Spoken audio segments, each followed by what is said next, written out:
How much zoom can I use to capture this tiny person?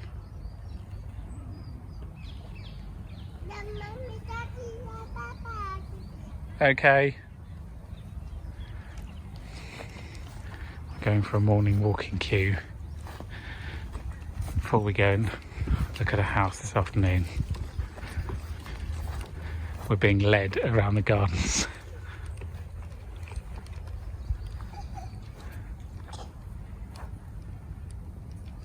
Which way, Mia?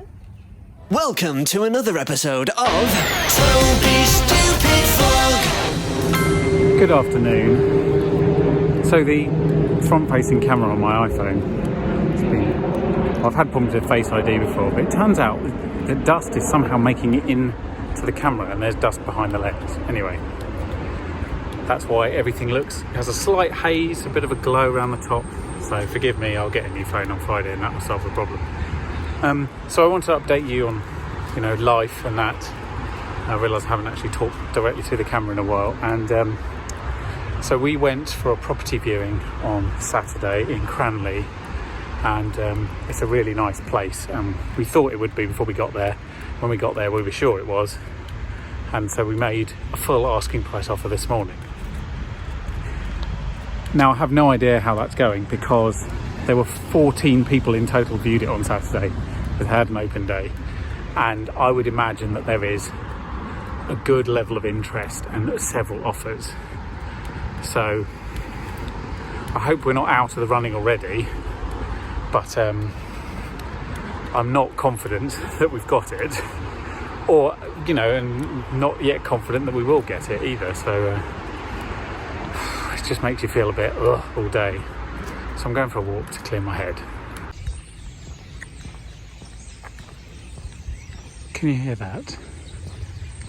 That is an enormous number of birds in these woods. I imagine a lot of them are parakeets.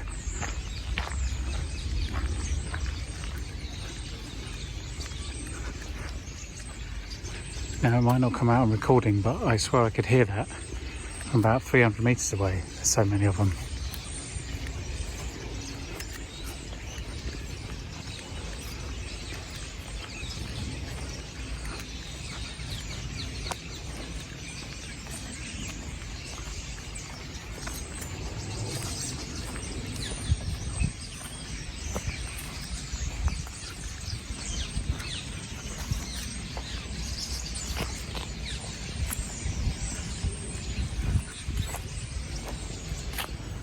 Hi there, happy Tuesday afternoon. Just a quick update. I know I talked about house things in the last time I picked up the camera. Same video, pretty sure. Anyway, we made an offer yesterday, and so did 3 other people, maybe 4 other people by the end of the day. And so they've said there's a lot of offers, so could everybody go away and come up with their best and final offer? Super secret bidding. Best bid wins, or best bid plus circumstance wins. And so that's what we've done today. And we won't know the result of that for 2 days, which is, I'll be honest, agonising. And I'm quite pragmatic about these things, but I don't know. I think our bid's the right bid for us. There's an amount of money where you can pay too much and you can feel like you overpaid. There's an amount of money where you can underbid and think, I should have bid 5,000 more, 6,000 more, whatever. We're happy with where we are. If we win, we'll be fine to pay that money. If we lose, someone else will have paid a lot of money.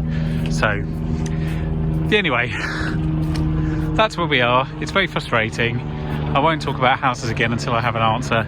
But it does mean that there's a very good chance that I'll get a new iPhone before I know whether I've got a new house, which seems like the wrong way round.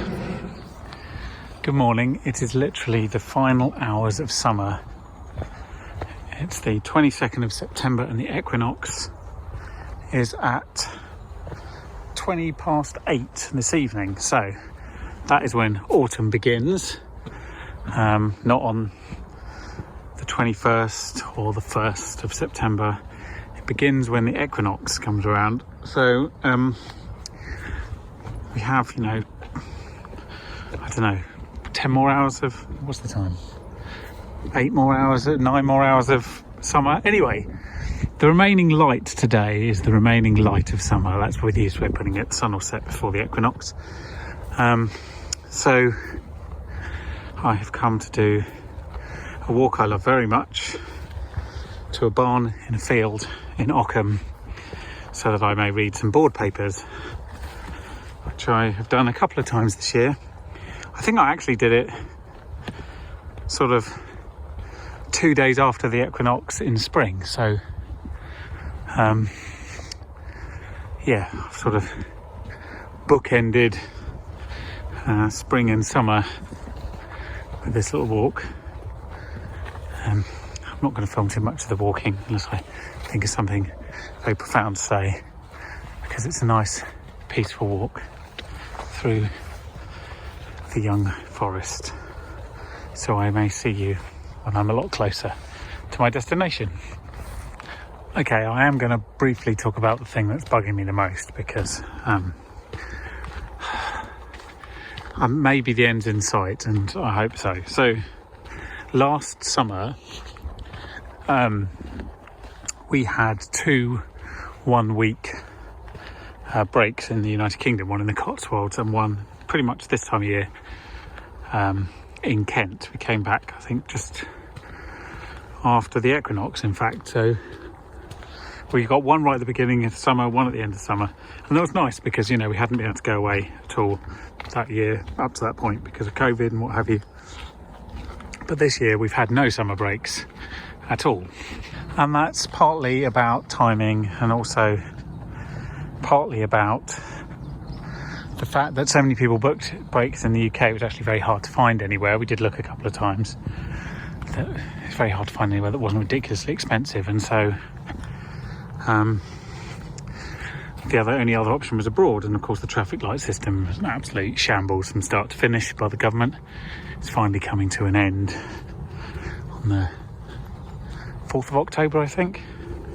But that's a bit late for us, really. And that, combined with the fact that obviously we were selling the flat and we were looking to buy a house, meant that timing was just terrible. And, you know, I kind of hoped we would be done with that by now, but we're not. And in fact, it's very possible we're nowhere near done. Because of what I wanted to do is, once we'd moved into whatever place we end up getting, is to sort of, you know, put Amelia's name down for a nursery, down tools, and just leave the country. And I'd still very much like to do that, but, you know, who knows when that'll actually be in reality. It's probably not going to be before her birthday, even in the absolute best case scenario. So it's very frustrating, and I don't like being stuck in this country for many reasons, which I've stated before. I don't, you know, what I think about the country as a sort of venue, as a place to visit, is it's fantastic. You know, the countryside here is beautiful, cities are fascinating, but all I think about the country as a place to live is it's pretty horrible, if I'm honest.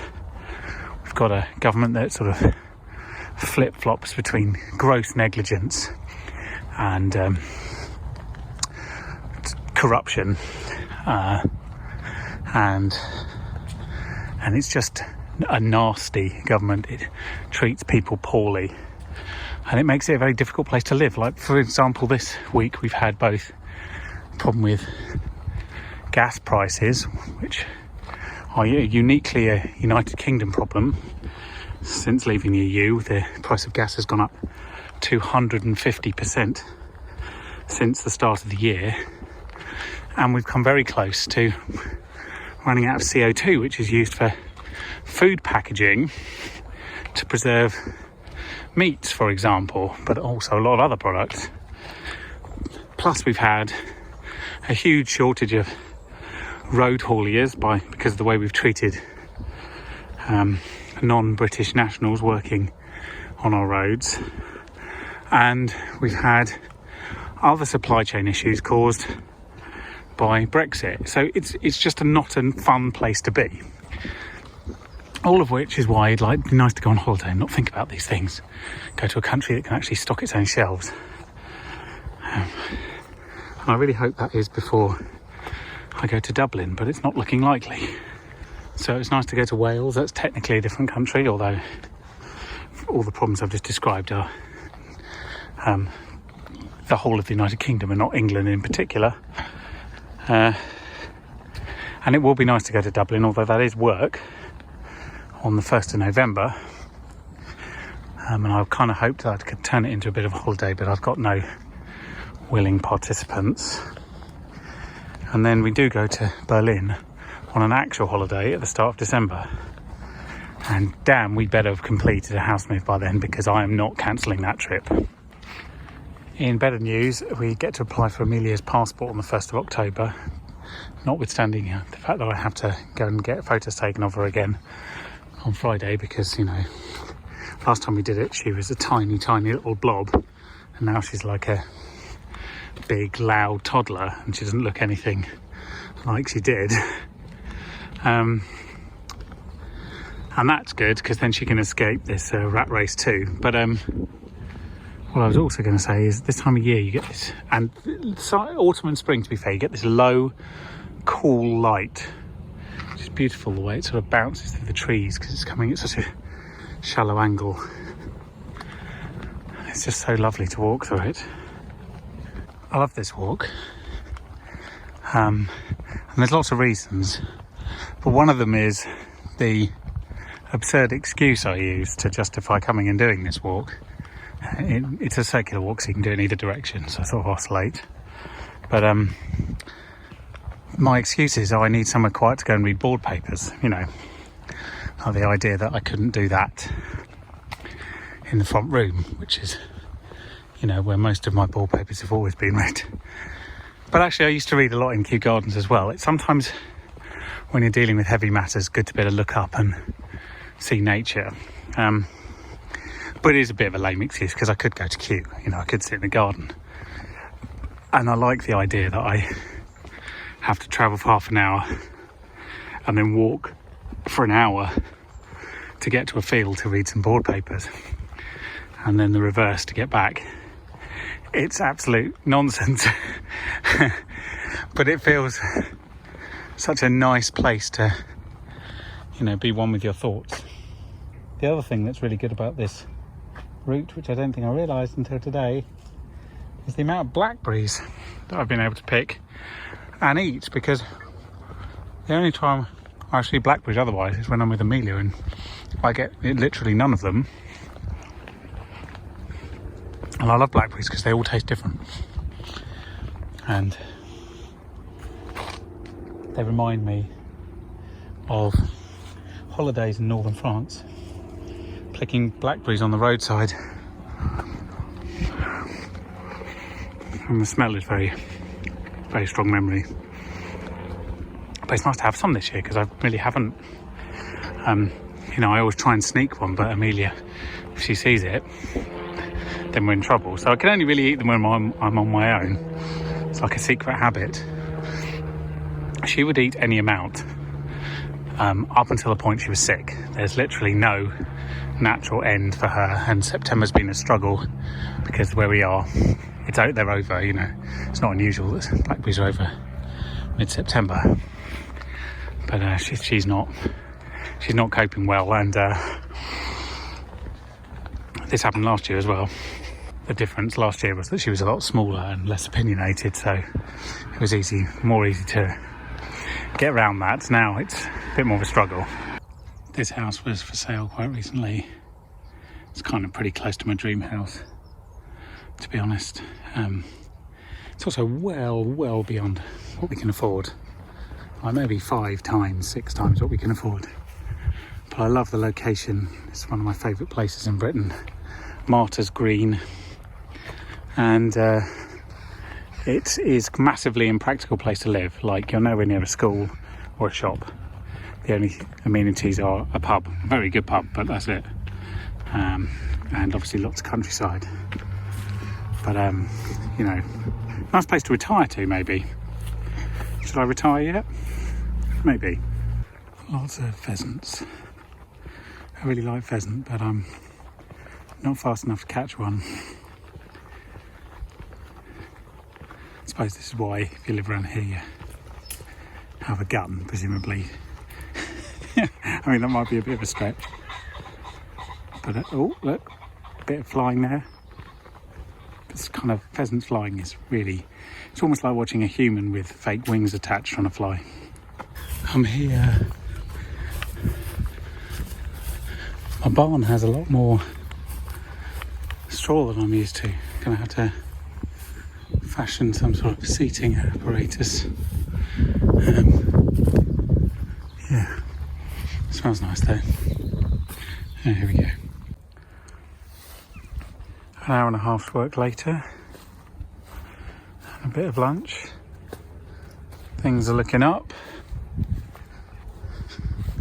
Interesting thought, I don't know that I'll be back here this year. It's only September. I'll try and be, if at all possible, because I like it. But I don't know that I have reason to be. There's not any board meetings after this for a while, and the weather will have deteriorated a bit. But we'll see. I might find another random spot in the countryside to come and do my work. Hi. Hat's on wonky. This, as you might see to my right, is just a permanent bramble thicket. And it's always been good, but it's right now it's maybe a week past its peak, but it's still pretty impressive. And I have eaten more blackberries today than I think I have in the whole of the rest of the year combined. So that's a pretty good way to spend your afternoon. I'm getting increasingly annoyed with the front-facing camera on this. I could do something about it, but I don't want to be taking my camera apart, my phone apart 3 days before I get a new one. So I'll let Apple deal with it. It's just dust under the lens, which is very frustrating. Anyway, it's a lovely walk and it's been fueled by blackberries and everything is okay in the world. I think I did briefly mention how, you know, gas prices have gone insane this year and it's basically a failing of government.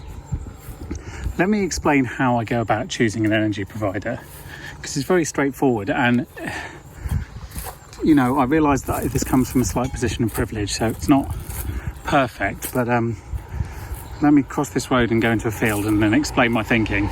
Okay, so I'm not quite in the field yet, but I have crossed the road. So here it is. So the way you should choose an energy provider is it should be a moral choice. And that might sound slightly idealistic, but essentially the biggest challenge facing the planet and everybody on it right now is climate change. So energy is something that works very often counter to good environmental policy. So what you have to do as an individual, if you want to help move things along, is pick an energy company based on its moral standpoint. And that means that you have to choose a supplier that picks all of it, generates all of its electricity from renewable resources. That's the first thing. That's becoming easier to do. And then if you're in a situation where you have to use gas because of the nature of your house and you aren't yet in a financial position to drop it, then you need to pick an energy supplier that thinks very carefully about where it sources its gas from, renewable resources ideally, and those that can't be are offset, and one that is realistic about the cost of that, because that is not cheap necessarily. If you apply all those things together, there's not many energy providers that meet that criteria, because all the big six tend to have blended energy packets. You can buy a green energy tariff, but it doesn't really include the gas and they don't really think about it. And a lot of the what you might call small startup environmental companies were completely unrealistic about the pricing. So being environmentally friendly is not necessarily a cheaper option. It's only a cheaper option in the very long to medium term, really, probably. But in the short term, it's definitely not. So you have to swallow that if you think that it's morally important to do it, which I do. I think it's a moral imperative. And I realise that you have to be in a position of privilege to do that. But there's a lot of people in a position of privilege, and all of them should make that same decision, so that the people who are not in a position of privilege aren't shouldering the burden for this quite monumental task. Now, I will tell you who my energy provider is, but I can think of at least one other that is good. This isn't an advert. It's really triggered by the fact that my provider wrote to me this week to talk about the fact that loads of companies are going bust and what their plans were and how they were financially strong because they'd actually thought about pricing beforehand. And I thought that showed really good governance, which is really important. So I'm with Good Energy. They are fantastic. What they do with their profits and how they help develop renewable energy in this country is really quite inspirational. But I think OVO Energy are pretty good, and I don't know what their current financial situation is. But most of the other ones that I would have thought were good previously have actually gone bankrupt because they weren't actually regulated all that well. Anyway, those are my thoughts. Now I've got to get back to the important task of eating blackberries. I have no idea why this maize, and I think it is maize and not sweet corn, but I'm not entirely sure, hasn't been harvested. You can see a lot of it on this side has been opened and eaten by the birds because it's way past ripe at this point. Usually it would be harvested at the end of August, beginning mid-September at the latest if it hadn't been a great growing season. But it's September the 22nd. It is definitely late, and that's why it's almost rotting on the stick. Very peculiar. So I don't know what's happening there. If you're interested, I think I know the answer. It's because we haven't had a period of long dry weather like we've had for the last week, and field corn as opposed to sweet corn needs to dry a bit on the hob before it can be harvested. So they gotta leave it in cob on field as late as they can, and normally that would have been when I said, but this year it was quite wet actually until quite early in September, so they've had to leave it a bit longer to dry. So I imagine they will be harvesting this at the weekend, is my guess, if the pheasants don't eat all of it. Okay, I seem to have accidentally gathered a pet pheasant who's been walking with me for about the last 300 metres. Oh yeah.